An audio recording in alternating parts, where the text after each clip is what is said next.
Hi everyone, welcome to my channel. I am Tejas Rajput, BTech from IIT Kanpur and today I want to share कि एक नया update आया है JEE mains के related. JEE mains में NTA ने change लाया है कि जो सेक्शन बी होता था उसमें जो 10 क्वेश्चंस आते थे जिसमें से आपको 5 क्वेश्चंस करने होते थे, अब ऐसा नहीं होगा। अब what you have to do is you have to attempt all the question, आपको सारे क्वेश्चंस करने होंगे। तो क्या ये अपडेट नीट में भी होगा? I believe yes, NEET will also bring this update. अभी करंट पैटर्न नीट का क्या है? नीट में आपके दो सेक्शन होते हैं, सेक्शन ए और सेक्शन बी। सेक्शन ए में आपके 35 क्वेश्चंस आते हैं और सेक्शन बी में आपके 15 क्वेश्चंस आते हैं। इस 15 क्वेश्चंस में आपको 10 अटेम्प्ट करने होते हैं। अब क्या होगा? अब ये होगा कि ये सेक्शन ए और सेक्शन बी जो हैं वो स्क्रैप कर दिया जाएगा और सिर्फ एक ही सेक्शन होगा प्रैक्टिकली जिसमें 45 क्वेश्चंस होंगे और आपको सारे 45 अटेम्प्ट करने होंगे। व्हाट डू यू थिंक कि ये अपडेट कैसा है? मेरा मानना है कि this is a very positive update for NEET aspirants. ये काफ़ी ज़्यादा पॉजिटिव अपडेट है। Why positive update? अभी तक क्या हो रहा था कि आपका जो कट ऑफ है, कट ऑफ अगर आप देखें तो cut off is going to be 650 620 ऐसे कट ऑफ आ रहे थे। ये बहुत हाई कट ऑफ है और ये रीसेंट फिनोमेना है आफ्टर कोविड ये देखा गया है कि cut offs are increasing every year. ऐसा हमेशा नहीं होता था। तो अब एनटीए का प्लान क्या है? पहली चीज़ तो कट ऑफ को नीचे लाना, क्योंकि ऑब्वियसली हर साल उनको प्रॉब्लम हो रही है। फिल्टर कैसे करे student? 20 lakh students are sitting in exam, आप उनको कैसे करोगे? तो आप 2-3 अपडेट्स जो लेके आ रहे हैं वो उनका पर्पज़ ये है कि वो ईजिली फिल्टर आउट कर पाएँ स्टूडेंट्स को। तो एक्सपेक्टेड चेंजेस क्या होंगे? इन माई ओपिनियन, पहली चीज़, questions will be brought down from 200 to 180। 200 question से 180 क्वेश्चंस लेके आएंगे। डिफ़िकल्टी को ऑब्वियसली बढ़ाया जाएगा। क्यों बढ़ाया जाएगा? क्योंकि अभी जो ये 650 630 इस टाइप का कट ऑफ जा रहा है, एनटीए का प्लान होगा कि वो इस कट ऑफ को ड्रॉप करे 575 और 600 की रेंज में। इससे क्या होगा? इससे ईजी होगा फिल्टर आउट करना कैंडिडेट्स। और ये करेंगे कैसे? ऑब्वियसली डिफिकल्टी इंक्रीज़ करके। रिड्यूस एग्जाम टाइम तो ऑब्वियसली होगा ही, क्योंकि 180 क्वेश्चंस आते थे पहले, 200 क्वेश्चंस आते थे। तो they will bring back time to 3 hours जो पहले होता था। अभी जो 3 आवर 20 मिनट्स थे वो 3 आवर्स पे ले आएंगे। All in all I will still say कि this is a very positive update for aspirants. तो आपको घबराना नहीं है, आपको बस फोकस करना है कि मैं कैसे अपने आप को इम्प्रूव कर सकता हूँ एग्ज़ाम के लिए। अब व्हाट शुड आई डू? हमेशा एस्पिरेंट्स को प्रॉब्लम होती है कि करना क्या है, ये तो बताया ही नहीं कि करना क्या है। तो ऑब्वियसली आपको 3 चीज़ें करनी है। पहली चीज़ तो आप इस अपडेट पर अडाप्ट कैसे करेंगे कि ठीक है, अभी आपको हैबिट है 200 क्वेश्चंस करने की, अब आपको करने हैं 180 क्वेश्चंस। और ये 180 क्वेश्चंस की क्या होगी? इंक्रीज्ड डिफ़िकल्टी होगी।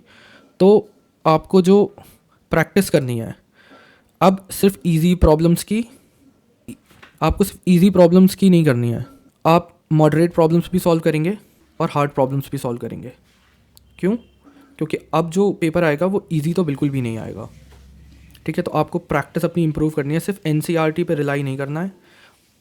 प्रीवियस ईयर क्वेश्चन सॉल्व कीजिए, देखिए कि कौन से हार्ड और कौन से इजी प्रॉब्लम्स हैं, उनको सॉल्व कीजिए। हार्ड प्रॉब्लम्स और इजी प्रॉब्लम्स सारे करने हैं, क्योंकि अभी तक क्या हो गया था कि लाइन बाय लाइन आ रहे थे।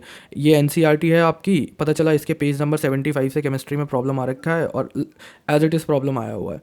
अब क्या करेंगे? दिल मेक अ सटल चेंज कि ठीक है, ये रिएक्टेंट है, ये रिएजेंट है, और थोड़ा सा कुछ उसमें ऐड कर दिया कि कौन सा फॉर्म बनेगा, माइनर प्रोडक्ट क्या होगा, अभी मेजर ही प्रोडक्ट पूछ रहे थे। तो इस टाइप का सटल चेंजेस करेंगे एंड दिल start asking more creative questions. तो आपको 3 चीज़ें करनी है, अडेप्ट करना है, उसके अकॉर्डिंग प्रैक्टिस करनी है, और आपने जो प्रैक्टिस करी है उसको आप इवैल्यूएट कैसे करेंगे? तो आप टेस्ट सीरीज़ देंगे, टेस्ट सीरीज़ दीजिए, खुद से देखिए कि क्वेश्चंस जो हैं जो आपसे हो नहीं रहे हैं, देखिए कि वो किस टॉपिक से हैं, और अगर नहीं हो रहे, क्या ये प्रॉब्लम ज़्यादा हार्ड था या सिर्फ आपसे नहीं हुआ, आपका कॉन्सेप्ट वीक था, ये इसका रीज़न है। तो आपको फोकस करना है इन 3 चीज़ों पे। ये कोई बहुत बड़ा चेंज नहीं है, ऐसा नहीं है कि समथिंग बिग हैज़ हैपेंड। ये हर साल होता है, ऑलमोस्ट नीट कुछ ना कुछ करते रहता है हर साल। तो this is not a very big change. अब सबसे बड़ा इशू जो और मैंने स्टूडेंट्स में देखा है कि उन्हें पता नहीं होता कि यार मैं चीज़ें याद नहीं कर पा रहा। केमिस्ट्री और बायोलॉजी में तो यही शिकायत होती है कि मुझे रिएजेंट याद नहीं था, मुझे कैटलिस्ट ही नहीं पता था ये कैटलिस्ट करता क्या है। तो उसके लिए मैंने प्लान किया है कि I will start a series where I will teach students कि केमिस्ट्री कैसे पढ़ते हैं या फिजिक्स कैसे पढ़ते हैं।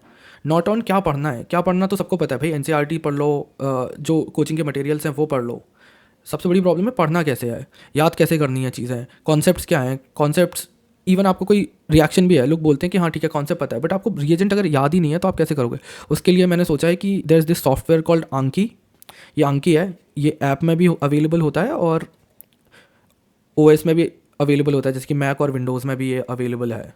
तो मैं आपको इसमें सिखाऊंगा कि कैसे इसको यूज़ करके आप अपनी लर्निंग इंप्रूव कर सकते हैं। ये बेस्ड है एक्टिव रिकॉल, एक कॉन्सेप्ट होता है एक्टिव रिकॉल का, जिसमें आप क्या करते हैं, आपने 10 चीज़ें लिस्ट करी, आपने कल उसको टेस्ट करा, आपको 5 चीज़ें याद थी, 5 चीज़ें नहीं याद थी।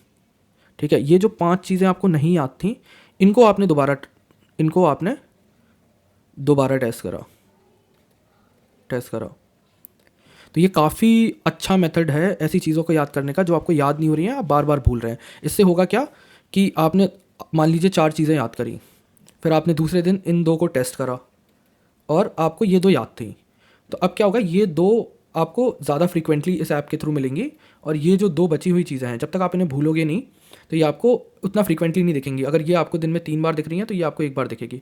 और ये स्पेस रेपिटेशन होता है कि ये कुछ इंटरवल में पूछता रहेगा आपसे। तो इस ऐप को कैसे यूज़ करना है अपनी नीट प्रिपरेशन के लिए, ये मैं आपको नेक्स्ट वीडियो में बताऊंगा। मैं पूरा एक डेडिकेटेड वीडियो बनाऊंगा इस कॉन्सेप्ट पे, स्पेस रेपिटेशन पे और एक्टिव रिकॉल पे, कि कैसे आंकी को यूज़ करके आप अपना स्कोर इंप्रूव कर सकते हो।